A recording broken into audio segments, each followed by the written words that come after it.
Selamat datang di channel kami, jangan lupa like dan subscribe channel di bawah ini.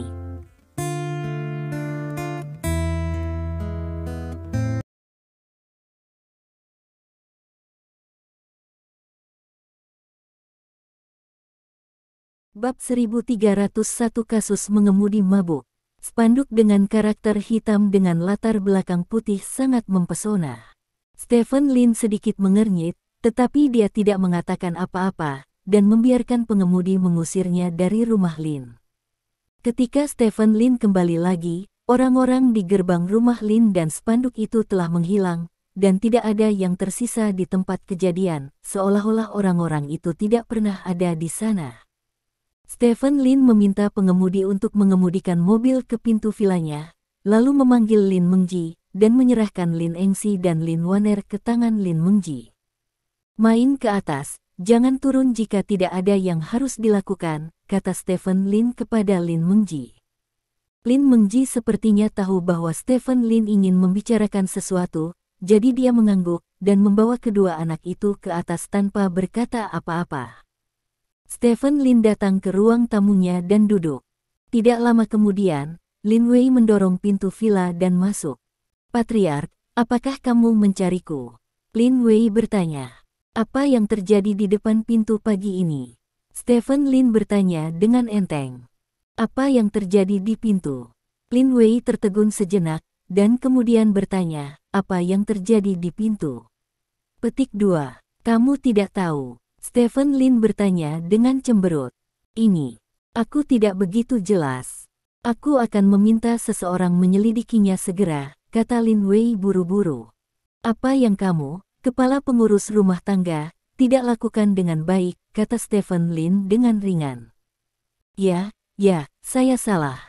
Saya akan memeriksanya sekarang, tunggu sebentar. Lin Wei mengangkat teleponnya dan berjalan ke samping sambil berbicara. Sekitar 5 menit kemudian, Lin Wei kembali lagi. "Patriark, aku sudah mengetahui apa yang terjadi di pintu pagi ini." "Itu sebenarnya masalah sepele," kata Lin Wei. "Masalah kecil. Seberapa kecil?" tanya Stephen Lin. "Pada malam ketika kamu kembali 2 hari yang lalu, bukankah semua orang minum bersama? Seorang pria bernama Lin Feng di keluarga kami minum bersama kami dan kemudian pergi minum dengan beberapa teman, dan ketika dia kembali, dia bertemu dengan seseorang sambil mengemudi dalam keadaan mabuk. Masalah ini orang-orang di bawah sudah menyapa polisi lalu lintas. Lin Feng telah dibebaskan lebih dulu, dan keluarga orang yang tertabrak juga telah diberi kompensasi, kata Lin Wei memukul seseorang. "Apakah ini serius?" tanya Stephen Lin. "Mati," kata Lin Wei. "Mati." Stephen Lin mengerutkan kening. Dikatakan bahwa dia menabrak seorang pekerja migran yang sedang pulang kerja dari lokasi konstruksi. Karena kecepatan mobil terlalu cepat, semua orang tewas di tempat, kata Lin Wei. "Jadi, menurutmu ini masalah sepele?" Stephen Lin bertanya. Lin Wei melihat bahwa wajah Stephen Lin agak aneh, dan berkata setelah ragu sejenak, "Sebenarnya, ini bukan masalah sepele, lagi pula, nyawa manusia dipertaruhkan, tetapi Lin Feng tidak lakukan dengan sengaja, dan kompensasi kami sudah ada. Saya mendengar Said membayar kompensasi 3 juta, seorang pekerja migran tidak akan mendapatkan 3 juta seumur hidupnya, kompensasi ini cukup." "Oh, Lin." Stephen mengangguk tanpa ekspresi, dan mengetukkan jari-jarinya dengan ringan di sandaran kursi. "Karena kompensasinya sudah cukup, mengapa orang masih membuat masalah?" tanya Stephen Lin. "Saya pernah mendengar orang mengatakan bahwa itu karena keluarga pekerja migran ini berbicara dengan keras. Meskipun orang-orang kami melakukan kesalahan, kami tidak dapat memeras orang, bukan?" kata Lin Wei. "Apa yang kamu katakan itu benar?" Stephen Lin mengangguk, lalu mengangkat kakinya dan bertanya, "Lin Feng, kerabat siapa itu?" Tanda tanya. "Sepupuku," kata Lin Wei. "Oh, ini masih keluarga Lin Cairong, tidak apa-apa, aku tahu tentang ini, kamu kembali dulu." Stephen Lin melambaikan tangannya. "Patriark, Aku akan pergi ke sisi Lin Feng dan memberinya pelajaran yang baik untuk sementara waktu, dan katakan padanya untuk tidak minum sambil mengemudi di masa depan, agar tidak menimbulkan masalah dan mendiskreditkan keluarga kita. Kata Lin Wei. Stephen Lin tidak mengatakan apa-apa, tetapi melambaikan tangannya. Lin Wei membungkuk pada Stephen Lin dengan kesal, lalu berbalik dan pergi. Setelah Lin Wei pergi, Stephen Lin mengambil ponselnya dan menelepon. Bantu aku memeriksa satu hal. Pada saat yang sama, di sisi lain, daerah pinggiran perkotaan pedesaan di pinggiran ibu kota kekaisaran. Semua orang yang tinggal di sini adalah pekerja migran dari Beijing, karena terletak di pinggiran kota dan infrastrukturnya buruk, harga sewanya jauh lebih murah daripada di perkotaan, menjadi pilihan pertama bagi pekerja migran. Saat ini, di salah satu bangunan kecil yang bobrok, sekelompok orang berkumpul di sebuah ruangan sederhana. Kelompok orang ini semuanya berkulit gelap, dan mereka semua mengenakan pakaian yang sangat sederhana, hampir tidak ada orang gemuk, dan mereka semua adalah tipe orang yang kuat dan kurus. Saat ini, seorang lelaki tua sedang berbaring di tempat tidur. Kepala lelaki tua itu dibalut dengan perban, dan masih ada sedikit darah yang ternoda di bajunya. Duduk di sebelah lelaki tua itu adalah seorang wanita yang sedang menyeka air mata. Wanita itu berusia sekitar 30 atau 40 tahun, dan di samping wanita itu berdiri seorang anak laki-laki berusia sekitar 15 atau 16 tahun. Anak laki-laki itu mengenakan pakaian yang jelas tidak pas. Dengan wajah gelap dan sepasang sepatu lari Adidas usang melilit kakinya. Terlalu banyak penipuan, keluarga Lin ini benar-benar menipu. Pria tua yang berbaring di tempat tidur itu berkata dengan penuh semangat. Jangan bersemangat, Paman, tenanglah. Petik 2. Orang-orang di sekitar mendesak. Aku tidak bisa tenang. Putraku dibunuh oleh keluarga Lin. Sekarang jenazahnya masih di kamar mayat. Keluarga Lin yang menyebabkan kecelakaan itu sudah dipulangkan. Apakah ada hukum di dunia ini? Batuk orang tua itu berkata dengan bersemangat, batuk dengan keras. Orang-orang di sekitar menepuk punggung mereka dan mengantarkan air, sibuk untuk sementara waktu. Paman, aku sudah memeriksanya. Kepala keluarga Lin adalah Stephen Lin. Stephen Lin adalah orang yang hebat. Kita tidak bisa memprovokasi dia. Jika tidak berhasil, mari tanda tangani perjanjian pengertian, sehingga kita bisa mengirim Tang Su kembali ke kampung halamannya secepatnya. Beristirahatlah dengan tenang, kata seorang pemuda berusia 20-an. Bagaimana cara menandatanganinya? Nyawa putra saya hanya bernilai 300.000 yuan. Putra saya baru berusia 40 tahun ini. Dia berjalan pulang untuk menghemat uang, tetapi dia dipukul sampai mati oleh keluarga Lin yang telah membayar $1.000. Dengan 300.000 yuan, apa yang akan terjadi pada menantu dan cucu saya? Bukannya kami ingin memeras orang, tetapi mereka sama sekali tidak peduli dengan kehidupan putra saya. Masalah ini tidak bisa dibiarkan begitu saja. Pria tua itu berseru dengan penuh semangat. Bagaimana jika tidak dihitung? Semua orang mengikutimu ke pintu rumah Lin untuk menarik spanduk pagi ini. Apa yang terjadi? Ratusan orang mengusir kami. Bisakah kita pergi lagi? Saya khawatir sudah. Pria tua berkata dengan ekspresi ketakutan. Mengapa kamu keluar dari rumah kami dengan bajingan seperti itu? Kata lelaki tua itu dengan marah, menatap lelaki paruh baya itu. Paman, ini bukan salah kami, itu karena keluarga Lin terlalu kuat, kami tidak bisa mengalahkan mereka. Kata pemuda itu sebelumnya. Saya tidak percaya bahwa tidak peduli seberapa kuat keluarga Lin, itu bisa melampaui Wang Fa. Kata lelaki tua itu. Bukankah kita juga sudah memanggil polisi? Apa yang terjadi? Tanya pemuda itu. Mendengar ini, lelaki tua itu terdiam. Keluarga besar telah melakukan segalanya dengan cara anti bocor untuk waktu yang lama. Bahwa Lin Feng membunuh sepupunya dan melarikan diri di tempat. Dia hanya menyerah kepada polisi lalu lintas keesokan harinya. Paling-paling, itu dianggap sebagai pukulan dan lari. Tabrak lari membayar 300.000 yuan. Cukup sudah, masih bisakah kamu membuat orang kehilangan nyawa? Kata pemuda itu. Lin Feng itu sedang mengemudi dalam keadaan mabuk. Ketika saya tiba di tempat kejadian, saya bisa mencium bau alkohol di dalam mobil itu dari jarak jauh. Kata wanita di sebelah lelaki tua itu. Bisa dibilang alkohol tumpah di dalam mobil, atau ada teman mabuk yang dijemput sebelumnya. Selama tidak ada konsentrasi alkohol selama pemeriksaan, percuma kamu bilang apa-apa. Paman, kami petani, dan tidak perlu menjadi seperti keluarga Lin. Tanda tangani perjanjian kesepahaman, dan bawa pulang pamanku dan kubur dia dengan damai. Pemuda itu membujuk dengan sungguh-sungguh. Tidak mungkin. Saya benar-benar ingin mencari keadilan untuk anak. Saya tidak peduli dengan keluarga Lin dan keluarga Zhou. Hidup anak saya tidak bisa hilang begitu saja. Kata lelaki tua itu dengan penuh semangat. Orang-orang di sekitar membujuk lagi, dan kutukan lelaki tua itu dan tangisan wanita itu terdengar dari waktu ke waktu di dalam ruangan. Bocah laki-laki di sebelah wanita itu menundukkan kepalanya. Tangannya terkepal erat, dan darahnya hampir habis. Pada saat ini, terdengar ketukan di pintu.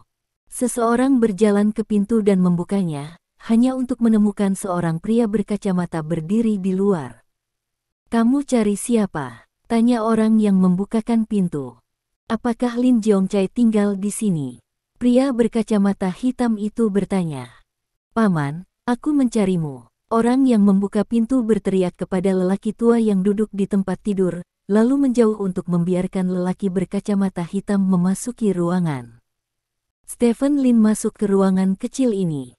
Kamarnya sangat sederhana, dengan luas hanya 20 hingga 30 meter persegi, ada banyak sepatu tua di dekat pintu, dan lebih jauh di dalamnya ada ruang tamu dengan meja dan satu set kecil sofa bobrok, tempat tidur.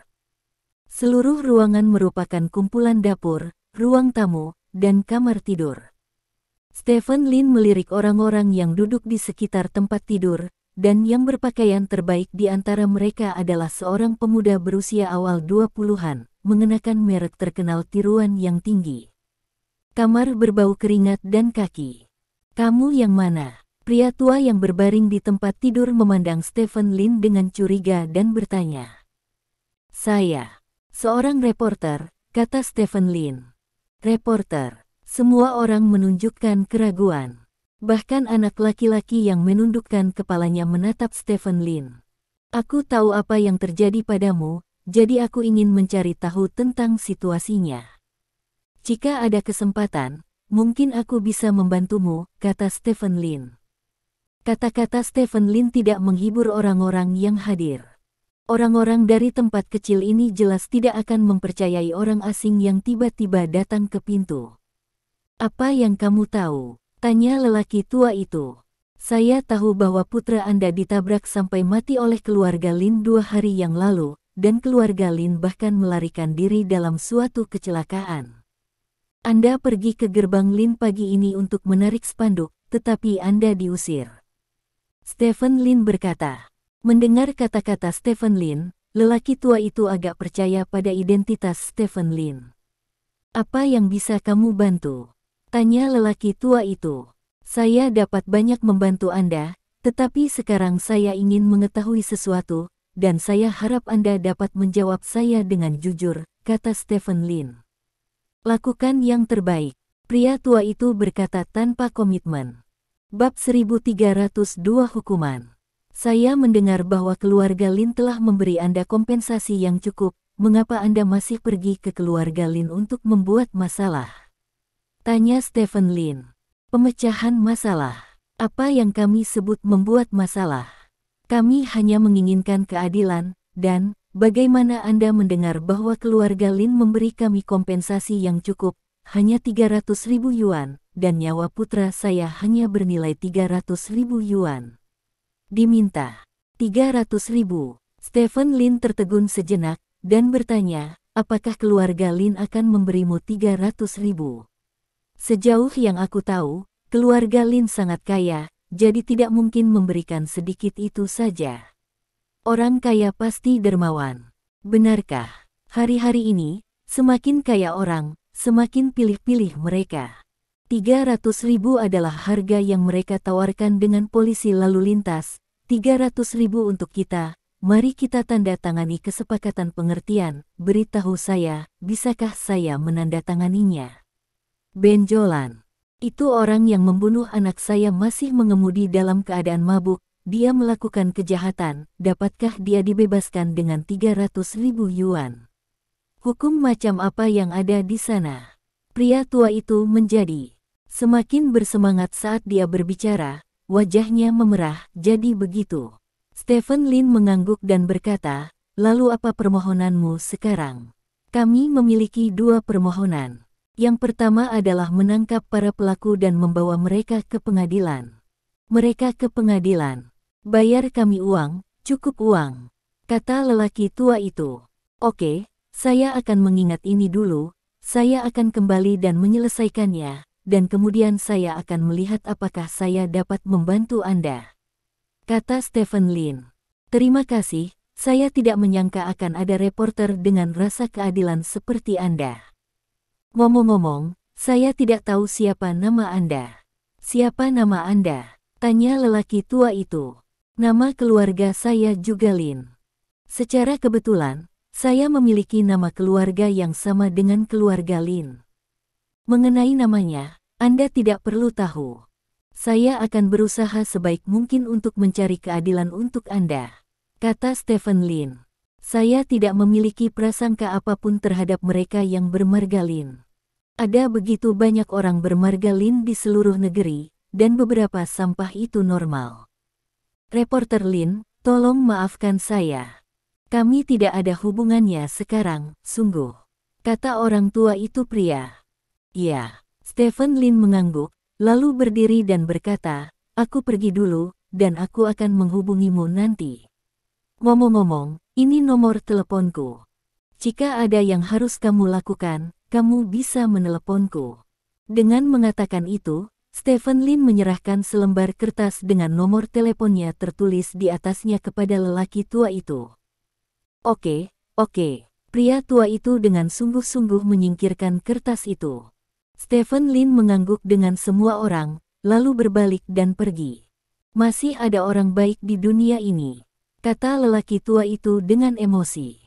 Saya pikir lebih baik tidak memiliki harapan. Keluarga Lin bukanlah sesuatu yang bisa diguncang oleh seorang reporter kecil, kata pemuda itu. Itu lebih baik daripada tidak sama sekali, kata orang tua itu. Di sisi lain, Stephen Lin turun dan kembali ke rumah Lin. Dalam perjalanan, Stephen Lin menelepon Lin Wei. Kirim semua orang yang terlibat dengan Lin Feng ke aula leluhur, kata Stephen Lin datar. Ada apa, Patriark? Lin Wei bertanya dengan gugup. Apakah saya perlu melapor kepada Anda? Stephen Lin bertanya balik. Tidak, bukan itu maksudku. Aku akan pergi mencari seseorang sekarang, kata Lin Wei buru-buru. Ngomong-ngomong, Lin Chairong juga menelepon bersama, kata Stephen Lin. Ya. Setengah jam kemudian, mobil Stephen Lin melaju ke area villa keluarga Lin, lalu melaju langsung ke aula leluhur keluarga Lin. Aula leluhur keluarga Lin terletak jauh di dalam area villa. Stephen Lin secara khusus menghabiskan banyak uang untuk membangun aula leluhur yang besar. Banyak leluhur keluarga Lin diabadikan di aula leluhur. Beberapa tablet leluhur keluarga Lin miliknya juga ditempatkan di aula leluhur oleh Stephen Lin, jadi ada ratusan tablet di seluruh aula leluhur, yang sangat spektakuler. Saat ini, Lin Wei sudah menunggu di aula leluhur bersama sekelompok anggota keluarga Lin. Stephen Lin berjalan ke aula leluhur, dan semua orang menyapa Stephen Lin satu demi satu. Stephen Lin tidak menjawab, tetapi langsung menuju tablet, mengambil 3 batang dupa dari meja dan menyalakannya, lalu membungkuk 3 kali ke tablet di depannya. Setelah itu, Stephen Lin memasukkan 3 batang dupa ke dalam pembakar dupa. Apakah semua orang di sini? Stephen Lin bertanya dengan tenang. Semuanya ada di sini, kata Lin Wei. Stephen Lin berjalan ke depan kursi Grandmaster di tengah dan duduk, lalu menatap semua orang di depannya.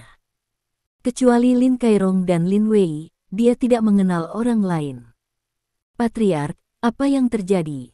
Mengapa Anda tiba-tiba menelepon kami? Lin Kairong bertanya dengan curiga. Siapa Lin Feng? Stephen Lin bertanya. Ini aku. Seorang pria muda berusia 30-an dengan cepat mengangkat tangannya dan berkata. Patriark, Lin Feng adalah sepupuku. Lin Kairong memperkenalkan. 2 hari yang lalu, kaulah yang membunuh seseorang dengan mengemudi dalam keadaan mabuk. Stephen Lin bertanya dengan tenang. Apakah kamu membunuh seseorang saat mengemudi dalam keadaan mabuk? Lin Kairong menatap Lin Feng dengan ngeri. Itu bukan karena mengemudi dalam keadaan mabuk. Orang itu memiliki sesuatu yang salah dengannya. Dia berkeliaran di jalan pada malam hari. Aku kebetulan bertemu dengannya tanpa melihatnya, jelas Lin Feng. Apakah kamu minum? Lin Kairong bertanya. Aku minum sedikit, tapi aku pasti tidak mabuk, Patriark. Aku bersumpah demi Tuhan, aku sangat beruntung. Kata Lin Feng bersemangat. Tentu saja kamu sadar, dan kamu tahu bagaimana melarikan diri dari tempat kejadian dengan segera, kata Stephen Lin. Itu benar, saya menyerahkan diri ke polisi lalu lintas keesokan harinya. Pada saat itu, alkohol saya sudah habis, dan mereka tidak dapat mengetahui bahwa saya sedang mabuk dan sedang mengemudi. Lin Feng berkata dengan bangga. Cairong, kamu bahkan tidak tahu bahwa seseorang dari garis keturunanmu membunuh seseorang saat mengemudi dalam keadaan mabuk. Stephen Lin menatap Lin Cairong dan bertanya. Ini, aku benar-benar tidak tahu, kata Lin Cairong dengan ekspresi malu. Ini masalah sepele. Saya menyelesaikan masalah ini dengan beberapa orang dari suku saya, jadi saya tidak perlu mengganggu orang lain, kata Lin Feng. Apakah membunuh orang itu masalah sepele? Kapan keluarga Lin saya menjadi begitu kuat, mengapa saya tidak tahu? Stephen Lin bertanya dengan bercanda. Patriark, yang saya bunuh hanyalah seorang pekerja migran. Selama Anda memberikan sejumlah uang kepada para pekerja migran ini, mereka akan baik-baik saja, kata Lin Feng. Oke, selama kamu memberikan sejumlah uang, kamu akan baik-baik saja. Jadi aku ingin bertanya, berapa banyak yang kamu berikan? Stephen Lin bertanya. Berikan. 3 juta, jawab Lin Feng agak gagap. Siapa yang memberinya 3 juta? Stephen Lin menunjuk Lin Feng dan bertanya. Ini aku, Patriark. Seorang pria paruh baya mengangkat tangannya dan berkata. Kamu, Stephen Lin bertanya. Patriark. Dia adalah pelayan yang bertanggung jawab atas urusan klan, disebut Lin Chaoji. Lin Wei memperkenalkan. Patriark, pada saat itu saya menganggap bahwa uang itu tidak terlalu banyak, dan itu adalah hak saya untuk memutuskan, jadi saya memutuskan untuk membayar sendiri kompensasinya, kata Lin Chaoji. Kepada siapa Anda memberikan 3 juta? Keluarga korban atau Lin Feng? Stephen Lin bertanya. Saya memberikannya kepada Lin Feng, dan dia berkata bahwa yang terbaik baginya adalah membayar uangnya, kata Lin Chaoji. Jadi, kamu memberikan 3 juta kepada keluarga orang yang kamu bunuh, bukan? Stephen Lin bertanya pada Lin Feng. Ya, Lin Feng mengangguk. Stephen Lin tersenyum sedikit, memandang Lin Cairong dan berkata, Cairong, berkali-kali saya bersedia memberi Anda wajah. Lagi pula, Anda adalah kelompok pertama orang yang menyerah kepada saya dan banyak membantu saya. Namun, masalah hari ini, kamu tidak bisa jangan salahkan aku karena tidak memberimu wajah. Ada apa, Patriark? Lin Kairong bertanya dengan gugup. Stephen Lin tidak menjawab, tetapi memandang Lin Feng dan berkata, aku baru saja memberimu kesempatan, Lin Feng, tetapi kamu sendiri tidak memahaminya. Izinkan aku bertanya untuk terakhir kalinya. Apakah kamu memberikan 3 juta kepada orang lain? Mendengar pertanyaan Stephen Lin, Lin Feng tidak tahu bahwa perselingkuhannya telah terungkap. Dia berlutut di tanah dan berkata dengan gugup, Patriark, aku tidak memberikan semuanya. Apakah kamu memberi, Lin? Stephen bertanya. 300.000, Lin Feng tergagap. Apa? Lin Kairong bertanya dengan ngeri. Klan memberimu 3 juta untuk memberi kompensasi kepada orang lain, dan kamu memberi 300.000, kata Lin Feng. Apakah itu berarti di matamu, nyawa para pekerja migran bukanlah nyawa mereka? Tanya Stephen Lin. Ini hidup, tapi itu tidak begitu berharga, bukan? Kata Lin Feng. Itu tidak begitu berharga. Aku benar-benar tidak menyangka bahwa keluarga Lin kita benar-benar memiliki tuan yang peduli dengan kehidupan manusia. Bahkan aku tidak berani mengatakan nyawa siapa yang tidak berharga. Kamu, Lin Feng, benar-benar kuat, bahkan lebih kuat dari saya sekarang. Apakah Anda berpikir bahwa Anda dapat melakukan apapun yang Anda inginkan di ibu kota kekaisaran karena Anda didukung oleh gunung besar keluarga Lin? Mengemudi setelah minum, tidak masalah. Memukul seseorang sampai mati dengan mengemudi, masalah kecil. Berikan 300.000, itu sudah cukup, karena nyawa orang murah. Haha. Cairong, dengarkan kata-kata ini. Kata-kata ini sebenarnya dari mulut keluarga Lin saya. Saya baru memimpin keluarga Lin selama beberapa tahun, dan begini caranya keluarga Lin keluar sobat. Jika butuh beberapa dekade lagi, bukankah seluruh keluarga Lin benar-benar menjadi penjahat? Stephen Lin berkata dengan ekspresi muram. Patriark, masalah ini salahku. Aku tidak mengatur orang dengan baik. Itu sebabnya aku membiarkan Lin Feng melakukan hal seperti itu. Patriark, Lin Feng bukan orang jahat. Tolong beri Lin Feng kesempatan lagi, korban. Aku pasti akan memberi mereka rencana kompensasi yang memuaskan mereka. Lin Kairong berkata dengan penuh semangat. Patriark, aku salah. Tolong beri aku kesempatan untuk memperbaiki diri. Lin Feng juga memohon. Lin Wei, saya meminta Anda untuk menjadi kepala pengurus rumah tangga. Saya tidak meminta Anda untuk hanya mengatur urusan keluarga. Norma perilaku sehari-hari anggota keluarga dan mempopulerkan aturan keluarga semua membutuhkan Anda untuk mengurusnya, tetapi Anda mengatur hal seperti itu untukku. Ayo, jika kamu ingin mengatakan siapa yang paling bersalah dalam masalah ini, Lin Feng adalah yang pertama, dan kamu yang kedua. Stephen Lin berkata kepada Lin Wei dengan wajah gelap.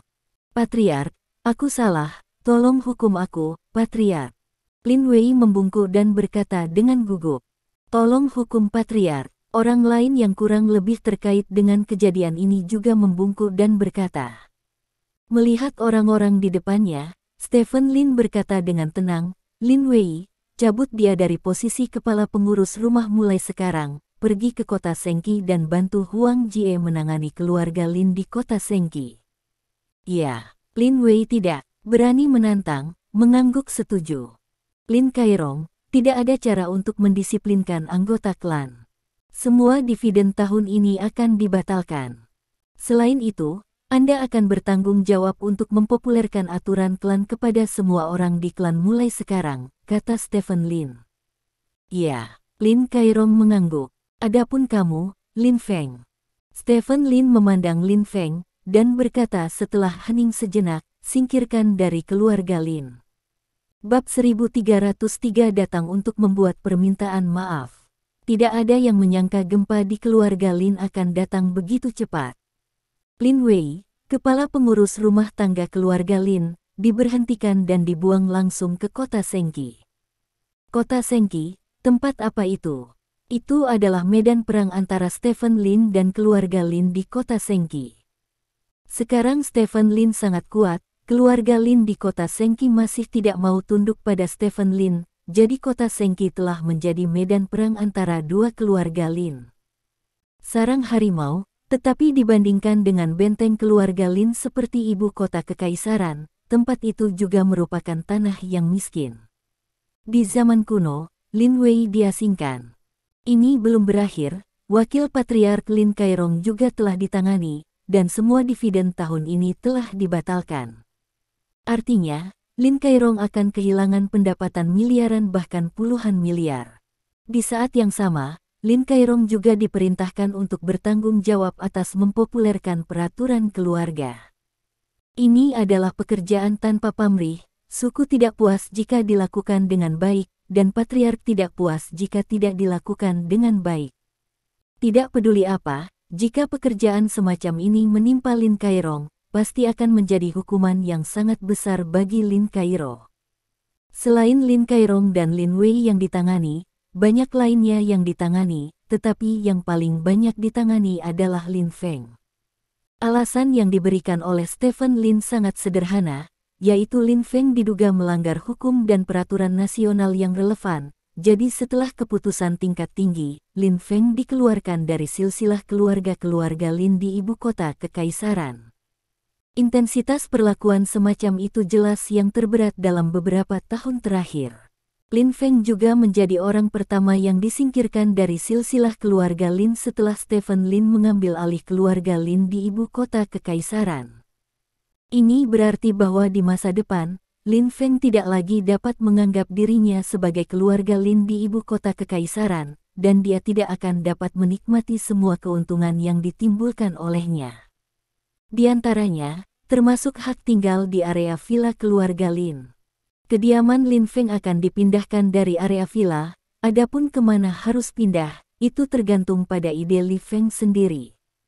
Tentu saja, Lin Feng tidak perlu pindah ke tempat lain untuk saat ini, karena setelah dia diberhentikan, beberapa mobil polisi masuk ke rumah Lin dan membawa Lin Feng pergi. Adegan ini membuat seluruh keluarga Lin merasa sedikit gugup.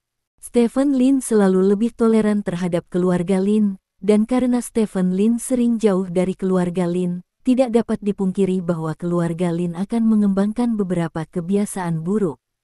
Akibatnya, Stephen Lin baru saja kembali beberapa hari yang lalu dan merawat seluruh keluarga Lin.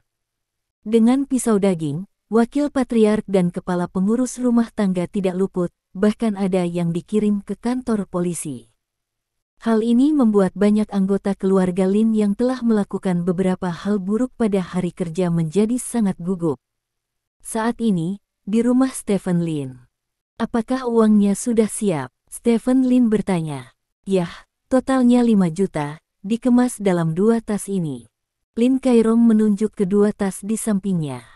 Tidak apa-apa, ayo pergi satu persatu, kata Stephen Lin, memutar salah satu tas dan berjalan keluar villa. Lin Kairong juga mengambil sebuah tas dan mengikuti Stephen Lin. Keduanya meninggalkan area villa keluarga Lin bersama dengan mobil, dan akhirnya tiba di lantai bawah pria yang dibunuh oleh Lin Feng. Apakah semua orang membersihkan lantai atas?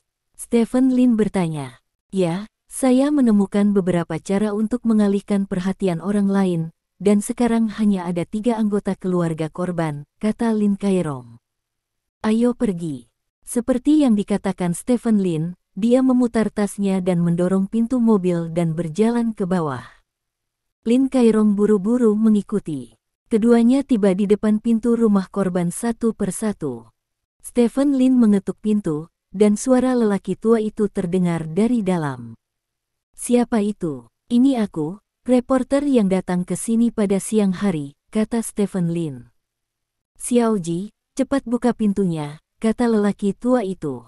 Setelah beberapa saat, pintu terbuka. Stephen Lin masuk bersama Lin Chairong. Di dalam kamar, lelaki tua itu masih terbaring di tempat tidur, sedangkan perempuan yang duduk di sebelahnya sedang memasak di sebelahnya. Karena tidak ada kipas angin, seluruh ruangan berbau asap berminyak. Reporter Lin, apa yang kamu pegang di tanganmu? Pria tua itu bertanya dengan curiga. Setelah pergi dari sini pada siang hari ini, saya pergi ke keluarga Lin, dan kebetulan saya bertemu dengan Stephen Lin, kepala keluarga Lin, kata Stephen Lin. Ah, lalu apa? Pria tua itu bertanya dengan gugup. Stephen Lin tidak buruk. Setelah mendengar apa yang terjadi padamu, dia langsung meminta anak buahnya untuk menangkap pengemudi yang menyebabkan kecelakaan itu dan mengirimnya langsung ke kantor polisi.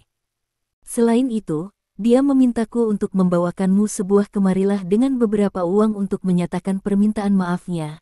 Ada 5 juta uang tunai di dalam 2 tas ini, kata Stephen Lin, meletakkan tas itu di sebelah lelaki tua itu, lalu membuka tas itu. Ketika lelaki tua itu melihat uang ribuan yuan di dalam tas, dia tertegun. Dia belum pernah melihat begitu banyak uang dalam hidupnya. Apakah ini yang Stephen Lin, patriark dari keluarga Lin, memintamu untuk membawakan kami? Pria tua itu bertanya dengan heran. Ya, Stephen Lin juga meminta saya untuk memberitahu Anda bahwa ada ribuan orang di keluarga Lin, jadi sulit untuk menjamin bahwa tidak akan ada orang dengan moral yang dipertanyakan. Sebagai kepala keluarga Lin, begitu dia menemukan orang seperti itu, dia tidak akan pernah mentolerirnya. Aku akan menghukummu sampai akhir, yakinlah, kata Stephen Lin. Ini terlalu banyak, lelaki tua itu menelan ludah dan berkata. Tidak banyak. Putramu adalah pilar keluarga. Sekarang pilar telah jatuh, kamu, istrimu, dan biaya pendidikan cucumu di masa depan semua akan ditanggung oleh keluarga Lin. 5 juta yuan pada dasarnya cukup. Ya, selain itu, Tuan Stephen Lin juga meminta saya untuk menyampaikan kepada Anda bahwa jika anak Anda membutuhkan bantuan di sekolah dan pekerjaan di masa depan, Anda dapat pergi ke keluarga Lin untuk menemukannya, kata Stephen Lin. Aku tidak menyangka bahwa patriark dari keluarga Lin sebenarnya adalah orang seperti itu. Orang tua itu sangat bersemangat sekarang. Dia berpikir bahwa keluarga Lin adalah keluarga yang melanggar hukum dan peraturan dan mengabaikan kehidupan manusia. Dia tidak menyangka bahwa patriark tidak hanya mengirimi mereka sejumlah besar uang, dia juga berjanji untuk membantu urusan anak-anak di masa depan, yang cukup baginya. Kamu harus percaya bahwa selalu ada orang baik di dunia ini, kata Stephen Lin sambil tersenyum. Kalau begitu, maka terima kasih kepada patriark keluarga Lin untukku. Jika sudah seperti ini sebelumnya, kita tidak akan pergi ke pintu keluarga Lin mereka untuk membuat masalah hari ini. Bagaimana? Aku akan pergi ke tim polisi lalu lintas untuk menandatangani perjanjian kesepahaman besok, kata lelaki tua itu. Tidak, Stephen Lin menggelengkan kepalanya dan berkata, Tuan Stephen Lin berkata bahwa mengemudi dalam keadaan mabuk tidak berbeda dengan pembunuhan yang disengaja. Dia berharap anggota klannya akan dihukum sebagaimana mestinya, dan pada saat yang sama, dia juga berharap bahwa hal ini bisa menjadi peringatan bagi anggota klan lain. Oleh karena itu, kesepakatan pemahaman tidak perlu buku, dan pelaku dapat menanganinya sesuai keinginannya. Hei, kenapa? Kamu tidak mengatakan bahwa Tuan Lin adalah tembakan besar, tidak ada yang salah dengan apa yang dia katakan. Kasihan saja anak saya, dia masih sangat muda, kata lelaki tua itu dengan sedih. Orang tua, kamu tidak bisa hidup kembali setelah mati, kamu orang yang hidup masih harus kuat, meskipun uang tidak bisa menebus luka, tapi setidaknya itu bisa membuat hidupmu lebih baik, yah. Aku punya sesuatu lakukan, jadi aku tidak akan mengganggumu, ayo pergi dulu, kata Stephen Lin. Xiaoji, kirimkan, kata lelaki tua itu. Bocah yang berdiri di samping mengangguk, dan mengirim Stephen Lin dan Lin Kairong ke bawah, dan melihat mereka pergi sebelum bocah itu kembali ke rumah. Reporter Lin benar-benar orang yang baik. Dia membantu kami melakukan hal sebesar itu hanya dalam setengah hari, kata lelaki tua itu dengan emosi. Kakek, orang itu, dia adalah Stephen Lin, kata bocah itu. Apa? Pria tua dan wanita di sebelahnya memandang bocah itu dengan curiga. Aku penggemar Stephen Lin, jadi aku mengenalinya ketika dia datang pada siang hari, bocah itu menjelaskan. Lalu mengapa kamu tidak mengatakannya pada siang hari? Tanya wanita itu. Aku tidak tahu mengapa dia datang ke sini, dan aku tidak yakin itu dia. Aku hanya mengamati dengan seksama dan aku yakin itu dia, kata bocah itu. Hei, pria tua itu berkata dengan emosi, Stephen Lin benar. Dalam sebuah keluarga, ada orang baik dan orang jahat. Stephen Lin adalah orang baik. Xiaoji, kamu akan menjadi orang baik seperti Tuan Stephen Lin di masa depan. Tahukah Anda? Mengerti. Anak laki-laki itu mengangguk. Sisi lain, di dalam mobil Stephen Lin. Apakah kamu tahu mengapa aku membawamu ke sini pada malam hari? Stephen Lin bertanya. Kamu ingin aku melihat apa yang telah dilakukan Lin Feng, kata Lin Kairong. Mereka sudah membuat keributan di depan rumah kita hari ini, kata Stephen Lin. Begitulah, Lin Kairong tiba-tiba menyadari. Kamu harus tahu bahwa tempat kita sekarang adalah ibu kota kekaisaran. Di sini, semuanya memiliki kesempatan untuk didengar oleh Datian. Keluarga Lin kita kuat dan telah menjadi kepala dari 4 keluarga besar. Ada banyak pasangan yang tak terhitung jumlahnya mata menatap kita. Dan banyak orang ingin kita jatuh, hal yang tidak penting, pada saat-saat kritis tertentu, di tangan orang-orang tertentu, dapat menjadi senjata tajam yang membunuh dengan satu pukulan, kata Stephen Lin. Saya mengerti, kata Lin Kairong. Dari pagi hingga siang saja, CCTV, Departemen Kepolisian Kota Kekaisaran, dan Departemen Inspeksi Disiplin menerima tidak kurang dari 10 panggilan pelaporan, yang masing-masing terkait dengan mengemudi dalam keadaan mabuk oleh Lin Feng dan membunuh seseorang, lanjut Stephen Lin. Murid Lin Kairong sedikit menyusut. Alasan utama mengapa semuanya tenang adalah karena saya cukup kuat sekarang, dan saya memiliki kemampuan untuk menekan semua tanda yang tidak baik untuk keluarga Lin kami.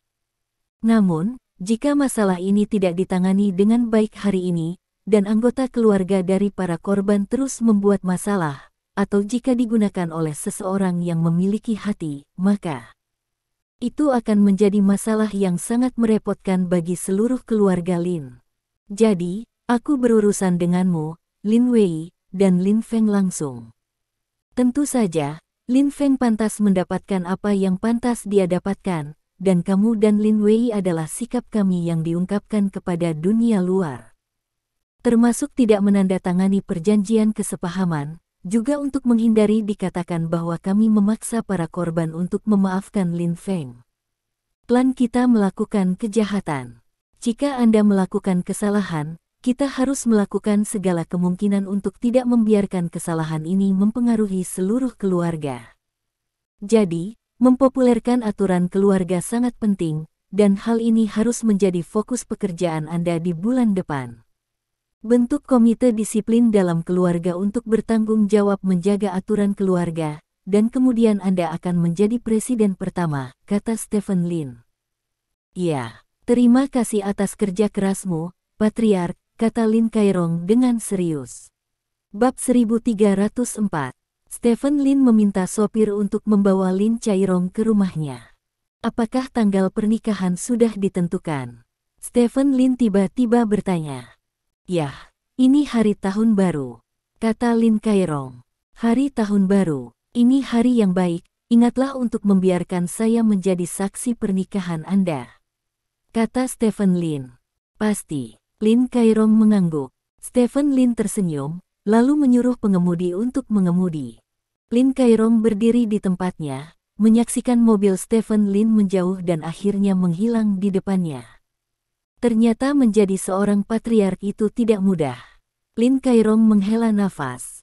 Awalnya, dia selalu berpikir bahwa menjadi seorang patriark seperti Stephen Lin terlalu sederhana, menyerahkan segalanya kepada orang-orang di bawahnya, melakukan pekerjaannya sendiri, dan sesekali menunjukkan wajahnya di depan klan, itu sudah cukup.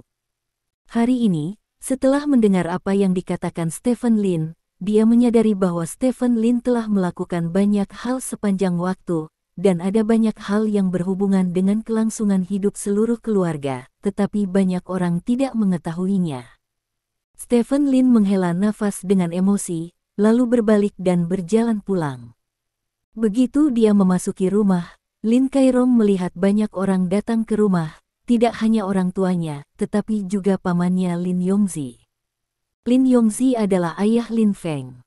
Rong kecil, kamu kembali. Lin Yongzi melihat Lin Kairong memasuki pintu, dan berdiri dengan penuh semangat dari kursinya. Paman, kenapa kamu di sini? Lin Kairong bertanya dengan nada datar. Ini bukan tentang sepupumu, kata Lin Yongzi dengan wajah pahit. Patriark telah membuat keputusan tentang masalah ini, apa gunanya kamu mencariku? Tanya Lin Kairong. Cairong, bagaimanapun, Xiao Feng tumbuh bersamamu. Kali ini dia dikeluarkan dari keluarga. Aku masih berharap kamu bisa membantu menengahi, kata ayah Lin Cairong, Lin Baye. Ya, Xiao Rong, hubungan antara Xiao Feng dan kamu sudah baik sejak kecil. Kali ini dia membuat beberapa kesalahan, dan hukuman sudah cukup. Tidak perlu mengusir keluarga. Hubunganmu dengan Patriark oke, sudah dekat, tolong syafaat dengan Patriark. Saya tidak banyak bertanya, hanya saja jangan mengusir keluarga, jangan menghapus nama dari silsilah keluarga, yang lainnya tidak masalah. Kata Lin Yongzi. Lin Cairong tidak menjawab, tetapi pergi ke meja dan menyesap secangkir teh di atas meja. Cairong, bagaimana menurutmu? Lin Baye bertanya. Paman, kita adalah keluarga, jadi aku akan mengatakan sesuatu dengan jujur. Lin Cairong menatap Lin Yongzi dan berkata. Katakan padaku, kata Lin Yongzi. Sepupu saya melakukan kejahatan serius kali ini, dan bahkan bisa dikatakan serius. Dia mengemudi dalam keadaan mabuk, membunuh seseorang, dan bahkan memukul dan melarikan diri.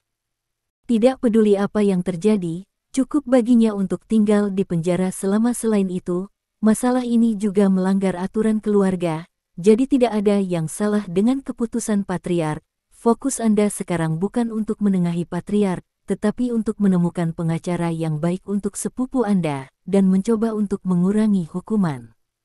Beberapa tahun, kata Lin Cairong. Bagaimana ini bisa terjadi? Bukankah itu hanya kecelakaan lalu lintas? Lin Yongzi berkata dengan penuh semangat. Mengemudi dalam keadaan mabuk, menabrak orang, apakah ini kecelakaan lalu lintas yang sederhana?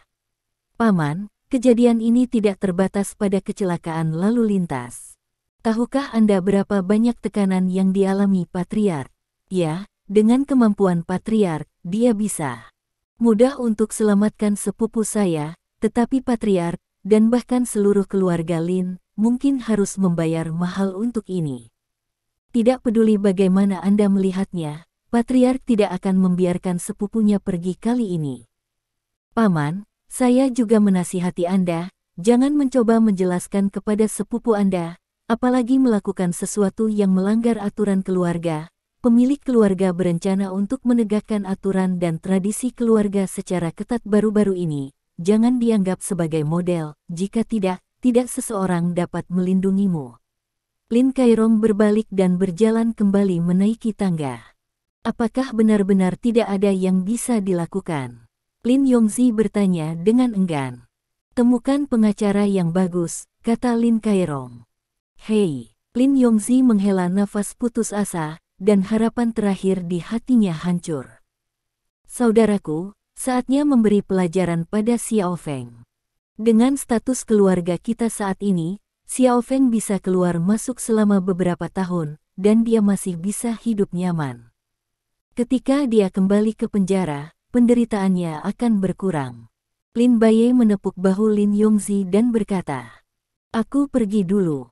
Lin Yongzi menggelengkan kepalanya, lalu berbalik dan pergi. Sisi lain, Stephen Lin kembali ke rumah. Dia duduk di ruang tamu dan melakukan beberapa panggilan telepon, hanya untuk berterima kasih kepada semua pihak atas perhatian mereka dan memenuhi bantuan yang terutang.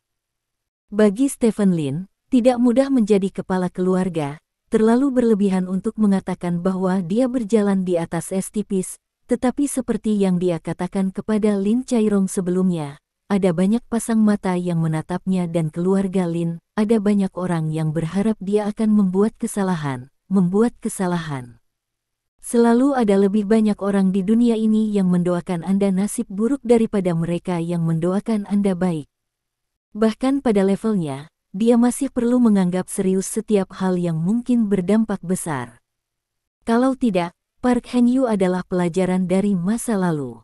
Tradisi keluarga, aturan keluarga. Stephen Lin duduk di sofa, mengucapkan dua kata ini. Keluarga Lin sebelumnya berkembang pesat, dan Stephen Lin akan menerima keluarga Lin yang mampu di negara yang bersedia menyerah. Perkembangan semacam ini secara alami sangat cepat, tetapi juga menyebabkan seluruh keluarga bercampur aduk. Ada orang baik dalam keluarga dan beberapa orang tidak begitu baik.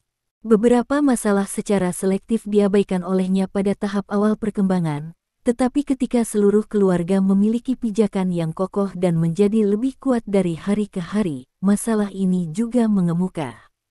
Oleh karena itu, bagi keluarga Lin, pembentukan tradisi keluarga dan penerapan aturan keluarga merupakan hal yang sangat penting. Pikiran komite disiplin telah ada di benak Stephen Lin selama lebih dari 1 atau 2 hari setelah insiden Lin Feng pecah kali ini. Stephen Lin secara resmi memasukkan pembentukan komite ini ke dalam agenda. Pada saat ini, malam tepat, restoran Sismel di Straits City menjalankan bisnis seperti biasa. Banyak yang datang untuk mencicipi dan beberapa datang untuk koki mereka. Koki ini konon meraih medali emas keterampilan kuliner Western Food pada National Culinary Competition yang berakhir beberapa hari lalu.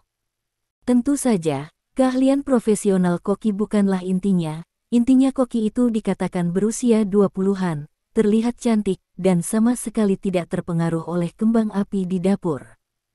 Menurut mereka yang cukup beruntung untuk bertemu dengan sang koki, saat mereka melihat sang koki, mereka seolah kembali ke masa cinta pertama mereka, sedikit manis dan sepat.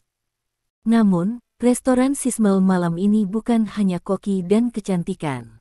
Kedua wanita yang duduk di dekat jendela menarik perhatian sebagian besar pria di restoran.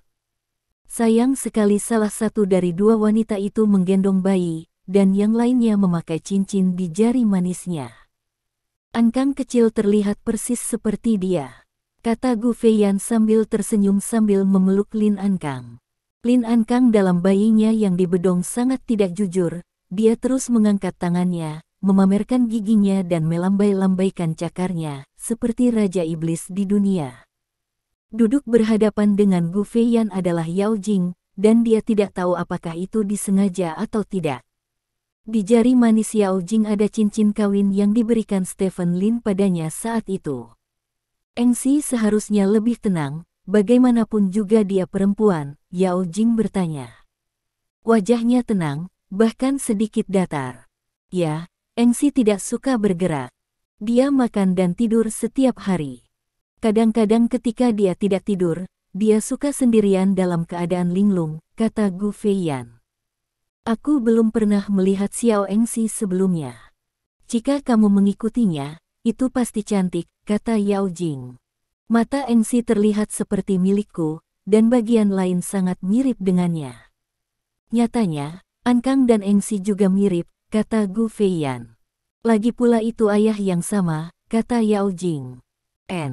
Gu Feiyan mengangguk. Beri aku Ankang, dia tidak ringan sekarang, dia lelah setelah memeluknya dalam waktu lama, kata Yao Jing.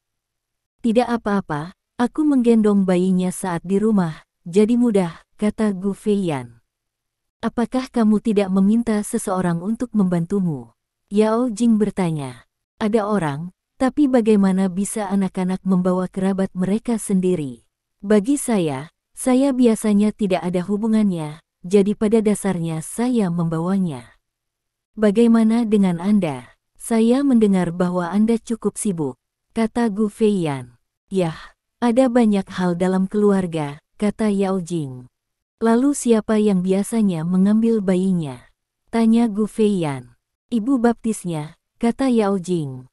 Ibu baptisnya, Ankang dan ibu baptisnya. Gu Feiyan bertanya dengan heran. Yah, ibu baptisnya juga seorang pemalas. Dia tahu bahwa aku sibuk baru-baru ini, jadi dia menawarkan diri untuk membantuku dengan anak-anak. Aku telah berteman baik dengan ibu baptisnya selama 20 tahun, jadi aku lebih nyaman, tapi aku akan melakukannya. Masih merawat bayiku setelah bekerja. Bagaimanapun, dia adalah daging yang jatuh dari tubuhnya, kata Yao Jing. Kalau begitu jangan terlalu lelah, kata Gu Feiyan dengan prihatin. Yao Jing menggelengkan kepalanya sambil tersenyum dan berkata, dulu aku punya lebih banyak hal untuk dilakukan daripada sekarang, tapi sekarang aku cukup baik. Aku masih punya banyak waktu untuk dihabiskan bersama Ankang setiap hari. Semakin tua usiamu, semakin jauh kamu dari orang tuamu, jadi ketika mereka masih dekat dengan kita, kita harus menghabiskan lebih banyak waktu dengan mereka, meskipun kita hanya tinggal bersama dan tidak melakukan apa-apa. Menurutku tidak apa-apa. Bagus, kata Gu Feiyan. Bagaimana kabarmu di ibu kota kekaisaran? Yao Jing tiba-tiba bertanya. Tidak apa-apa, tapi langit di ibu kota kekaisaran agak terlalu kering, dan udaranya terkadang tidak terlalu bagus. Sebenarnya, sejauh yang saya ketahui, selatan lebih baik dan tidak ada kabut asap. Gu, kata Feiyan. Jika kamu memiliki kesempatan, datanglah ke selatan lebih sering, kata Yao Jing. Gu Feiyan mengangguk.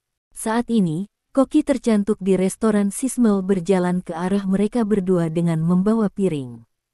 Dua wanita, ini makanan pembukamu. Tian Xinyu dengan gugup meletakkan piring di atas meja. Terima kasih, kata Gu Feiyan sambil tersenyum. Bayinya terlihat sangat tampan. Tian Xinyu melirik Lin Ankang di bayi yang dibedong dan berkata, terima kasih, kata Yao Jing. Aku tidak akan mengganggu kalian berdua untuk makan malam. Jika kamu butuh sesuatu, datanglah padaku kapan saja, kata Tian Xinyu. Oke, kamu bisa melakukan pekerjaanmu, Xinyu, kata Gu Feiyan. Mendengar Gu Feiyan memanggil namanya, Tian Xinyu sedikit tegang, lalu mengangguk dengan gentar, berbalik dan pergi. Orang itu, berapa banyak hutang cinta yang harus dia bayar untuk dipuaskan?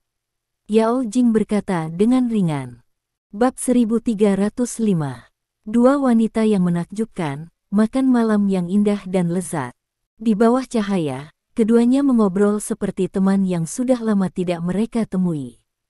Koki Tian Xinyu dari hotel menghilang setelah mengantarkan hidangan pembuka, seolah-olah dia takut melihat kedua wanita itu. Di tengah makan, Lin Ankang mulai rewel karena lapar. Yao Jing tidak punya pilihan selain mengakhiri makan malam lebih awal. Sebenarnya, aku datang ke kota Haixia untuk mencarimu kali ini karena satu hal, kata Gu Feiyan tiba-tiba ketika Yao Jing hendak pergi. Katakan padaku apa yang terjadi, kata Yao Jing. Dia memiliki banyak hal yang harus dilakukan. Akan sedikit merepotkan jika dia harus pergi ke dua tempat. Terlebih lagi, jika Ankang bisa tumbuh bersama adik perempuannya, maka mungkin itu akan menjadi hal yang luar biasa. Gu, kata Feiyan. Oh, ayo kita bicara, aku pergi dulu, kata Yao Jing sambil memeluk Lin Ankang dan berjalan keluar dari hotel. Gu Feiyan mengirim Yao Jing keluar dari hotel, mengawasinya masuk ke mobil, lalu berbalik dan berjalan kembali ke kursinya untuk duduk. Gu Feiyan mengambil pisau dan garpu dan memotong sepotong steak di piringnya, lalu mencelupkan sedikit garam laut ke dalam mulutnya. Ambil gigitan dan kuahnya meledak. Ini benar-benar enak. Gu Feiyan tidak bisa menahan kekagumannya. Dia telah makan banyak makanan enak, tapi makanan barat di sini pasti bisa menempati peringkat 3 teratas. Gu Feiyan memikirkan wanita bernama Tian Xinyu. Wanita itu muda dan cantik, dan kuncinya adalah dia memasak dengan sangat enak. Konon kalau ingin mengikat hati seorang laki-laki harus mengikat perutnya dulu, mungkinkah perut Xiao Linzi sudah diikat? Sambil berpikir, Gu Feiyan memakan makanan di atas meja, lalu berdiri dengan puas dan berjalan ke manajer restoran tidak jauh dan berkata, terima kasih kepada Chef Tian untuk saya, makanannya enak. Oke, saya akan menyampaikannya padanya, kata manajer itu. Gu Feiyan mengangguk, berbalik dan berjalan keluar dari restoran. Manajer kemudian berjalan ke dapur belakang dan berkata kepada Tian Xinyu yang sedang sibuk, Xiao Tian, seorang pelanggan baru saja meminta saya untuk berterima kasih, makanan Anda enak. Oke. Tian Xinyu mengangguk sedikit malu. Itu salah satu dari dua wanita cantik yang baru saja duduk di dekat jendela. Manajer itu juga berkata, Tian Xinyu berseru sedikit. Ada apa? Tanya manajer itu. Tidak, bukan apa-apa. Tian Xinyu menggelengkan kepalanya. Yao Jing dan Gu Feiyan muncul tak terkendali di benaknya. Mereka semua sangat cantik. Tian Xinyu menghela nafas dalam hati. Yang disebut kecantikannya bukan hanya fitur wajah dan sosok kedua wanita itu yang luar biasa, tetapi juga gaya berpakaian mereka. Tian Xinyu merasa bahwa tidak mungkin baginya untuk hidup seperti kedua wanita itu sepanjang hidupnya. Dia merasa bahwa dia sangat rendah hati, serendah hati bunga liar di pinggir jalan, dan salah satu dari dua wanita itu adalah bunga bakung dan yang lainnya adalah bunga mawar. Hei, Tian Xinyu menggelengkan kepalanya, menjernihkan pikiran berantakan dari benaknya, lalu menundukkan kepalanya dan mulai memperlakukan piring di depannya dengan serius. Keesokan harinya, Gu Feiyan bangun pagi dan segera bergegas ke bandara. Sebelum menaiki pesawat, Gu Feiyan tiba-tiba menerima pesan dari Yao Jing. Cari waktu bulan depan untuk mengajak Ankang bermain dengan MC, kata Yao Jing. Melihat berita ini, Gu Feiyan menunjukkan senyuman di wajahnya, dan dia segera mengirim pesan kembali ke Yao Jing. Oke. Beritahu saya waktu spesifik kapan waktunya tiba, dan saya akan mengaturnya, kata Gu Feiyan. Yao Jing tidak membalas pesan lebih lanjut, sama lugasnya dengan karakternya. Gu Feiyan naik pesawat dan menuju ke ibu kota kekaisaran. Sekitar pukul 10 pagi, Gu Feiyan sudah kembali ke vilanya. Saat ini, Stephen Lin dan Lin Engxi masih terbaring di tempat tidur. Matahari mengeringkan pantatku, teriak Gu Feiyan. Mengapa kamu kembali begitu cepat? Stephen Lin meregangkan pinggangnya, duduk dan bertanya. Apakah kamu tidak ingin aku kembali lebih awal? Tanya Gu Feiyan. Ya, tentu saja aku ingin, ayo, peluk aku, kata Stephen Lin dengan tangan terbuka. Tidak, mereka yang belum menyikat gigi atau mencuci muka kotor dan bau, kata Gu Feiyan. Meskipun dia berkata begitu, tubuh Gu Feiyan dengan jujur terlempar ke pelukan Stephen Lin. Stephen Lin mengatasi kecanduannya, dan ketika dia akan melakukan percakapan mendalam, Lin Engxi bangun. Setelah bangun tidur, bayi kecil yang sangat tidak aktif dan gelisah ini berbunyi bip 2 kali, lalu memiringkan kepalanya dan menatap ayah dan ibunya di atas satu sama lain. Gu Feiyan buru-buru mendorong Stephen Lin pergi, lalu memeluk Lin Engxi. Bayi kecilku, kamu sudah bangun. Gu Feiyan menyapa Lin Engxi dengan penuh kasih sayang. Stephen Lin tahu bahwa Gu Feiyan harus menyusui Lin Engxi selanjutnya, dan dia tidak akan bisa melakukan senam pagi bersamanya dalam waktu singkat, jadi dia bangun dan pergi ke kamar mandi untuk mandi. Setelah mandi dan keluar, Gu Feiyan berbaring miring di tempat tidur dan menyusui Lin Engxi. Stephen Lin mengganti pakaiannya, keluar dari kamar tidur, dan turun. Tidak lama setelah tiba di lantai bawah, Dong Jian menelepon. Tuan, kerja sama dengan Sinko Energy telah dinegosiasikan, dan gelombang pertama dari 50 baterai tingkat super akan dikirimkan besok, kata Dong Jian. Ingatlah untuk meminta mereka mengirimkannya pada malam hari. Anda akan menindaklanjuti masalah ini. Saya tidak ingin terlalu banyak orang mengetahuinya, kata Stephen Lin. Ya, kata Dong Jian. Selain itu, mengenai masalah sekretaris, tolong beritahu Wang Hai untuk bergegas, saya akan segera mundur, dan kemudian saya memiliki beberapa hal kecil yang dapat saya serahkan kepada sekretaris untuk dilakukan, sehingga Anda tidak perlu untuk melakukan segalanya, kata Stephen Lin. Ya, oke, jika tidak ada yang lain, ayo lakukan ini dulu. Stephen Lin berkata, menutup telepon, lalu menyalakan TV. Berita setiap jam ada di TV. Berita terbaru adalah bahwa serangan di kota Beijing dini hari tadi telah mengakibatkan kematian 13 orang. Dilaporkan bahwa serangan tersebut terkait dengan perang wilayah antara penjahat lokal. Polisi saat ini sedang melakukan yang terbaik untuk menangkap tersangka. Kota Beijing. Stephen Lin sedikit mengernyit saat mendengar 3 kata ini. Gambar-gambar lokasi penyerangan ditampilkan di televisi. Ada banyak mobil yang terbakar di tempat kejadian, dan juga banyak puing-puing di tanah. Banyak orang jatuh dalam genangan darah, dan situasi di tempat kejadian sangat tragis. Pada saat ini, ponsel Stephen Lin tiba-tiba berdering.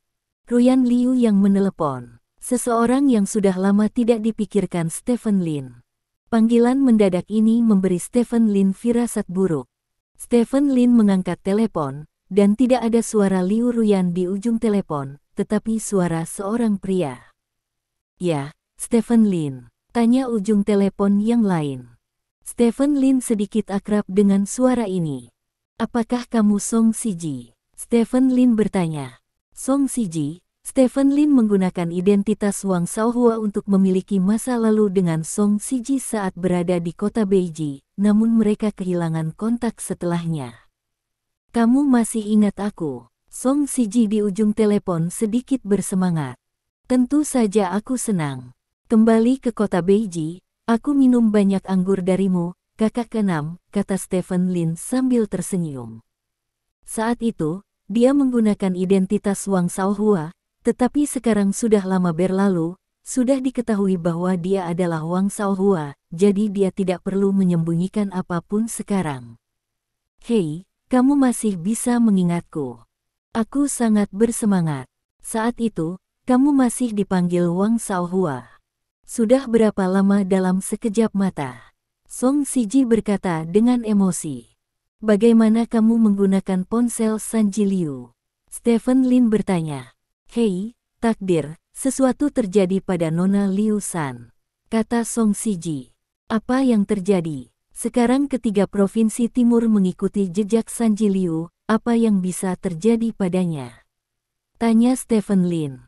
"Dia dibawa pergi oleh anak-anak serigala di negeri beruang putih," Song Siji berkata dengan penuh semangat.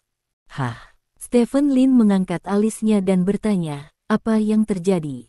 "Kamu juga tahu bahwa setelah Bos Lin meninggal, saudari ketiga mengambil alih bekas wilayah Bos Lin dan menjadi ratu bawah tanah dari 3 provinsi timur.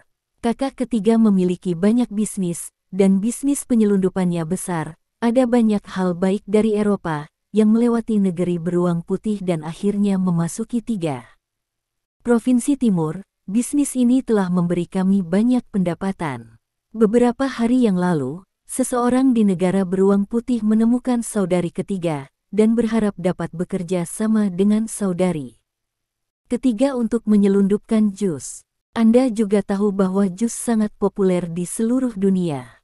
Banyak negara menjual jus, tetapi kami tidak memilikinya di Long Country. Permintaan jus buah masih besar, jadi sekarang banyak bos yang mulai menyelundupkan jus. White Bear Country juga melihat pasar besar kami di Long Country, jadi mereka menemukan Sanji. Selama saat Sanji mengangguk, kita bisa melewati saluran penyelundupan jus dari Eropa ke negara beruang putih, dan kemudian ke 3 provinsi timur laut, karena jus selundupan semuanya dikirim melalui laut. Dan kapasitas transportasi sangat terbatas. Saluran dibuka, kita akan menjadi penyelundup jus terbesar di seluruh negara naga. Namun, saudari ketiga menolak permintaan kerja sama dari negara beruang putih, dan bahkan mengeluarkan perintah kematian kepada penyelundup di perbatasan, dengan tegas melarang siapapun untuk menyelundupkan jus. Perilaku seperti itu membuat marah sekumpulan anak serigala di negara beruang putih. Anak serigala menyerang saudari ketiga tanpa peringatan apapun, dipimpin oleh pria super kuat. Mereka membunuh banyak dari kita, termasuk pria kuat God of War yang kita sewa dengan banyak uang. Saudari ketiga juga dibunuh oleh mereka diambil. Saya baru saja mendapat kabar bahwa mereka meminta kami untuk membantu mereka menyelundupkan jus buah ke wilayah kerajaan Panjang. Jika tidak, mereka akan membunuh saudari ketiga. Menurut informasi kami, saudari ketiga kini telah ditawan ke wilayah putih negara beruang. Sekarang hidup dan mati saudari ketiga tidak pasti, dan beberapa orang di bawah saudari ketiga gelisah. Sementara saya harus menstabilkan situasi, saya juga harus mengatur orang untuk menyelamatkan saudari ketiga. Saya benar-benar tidak bisa mengatasinya, jadi aku memikirkanmu. Jadi jus tidak boleh masuk, sebenarnya karena kamu. Dia tahu bahwa kamu memboikot jus dengan klan naga, jadi dia memblokir saluran penyelundupan jus dari negara beruang putih ke negara naga. Jika tidak, bagaimana dia bisa menyerahkan kue sebesar itu? Orang-orang di bawah ini akan disuap oleh anak serigala itu kapan saja. Pada saat itu, mereka akan menjadi saudara perempuan ketiga. Tidak ada gunanya saudara perempuanku kembali, kata Song Siji dengan bersemangat di ujung telepon. Terima kasih. Sampai jumpa di bab selanjutnya.